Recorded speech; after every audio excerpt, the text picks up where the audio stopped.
Today I want to talk all about postpartum hair loss and the aftermath.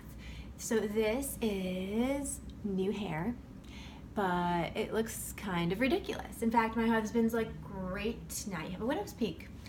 Thanks, husbands. You know, it turns out this is just new hair growth because I lost a ton of hair about month 3, and it was devastating. I mean, I knew that it was normal. A lot of women experience this postpartum, but it didn't make it any better. So, you know, every time I would brush my hair, hair everywhere. Hair on my clothes, hair on my pillow, hair on the floor.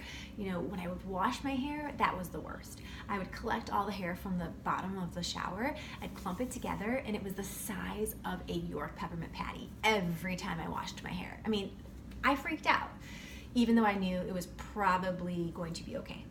But I did do a couple of things back then to kind of protect the hair that I wasn't losing. Tip number 1, I laid off of the heating tools. So unless I really had to blow dry my hair or curl it for a special occasion, I tried to air dry as much as possible. Tip number 2, I tried to eat a lot of protein. I was breastfeeding, I was losing nutrients, I was losing a lot of energy, I wasn't sleeping, so eggs, lean meats, chicken, you name it, fish.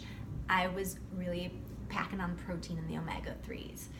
Another thing I was doing is I wasn't using hair bands too often. You know, putting your hair in a high ponytail or a bun, it's convenient, but it can be very stressful on your scalp and on your hair, and it might lead to breakage. So again, I was limiting how often I was putting my hair up. And finally, I decided to get a haircut, which I would absolutely recommend. Don't do anything crazy because you're super hormonal and you don't want a huge change, another huge change in your life, but do get a little bit of a trim. For me, it made a huge difference. Getting rid of 2 or 3 inches made my hair look thicker, more stylish. It had more volume and va-va-voom, and it just made me feel like my old self again. So if you are postpartum and you are going through this, just know there is hope. It gets better. And if you're pregnant and you're worried about this, again, don't freak out. It's normal. It will get better. So just stay positive and, you know, it'll be great.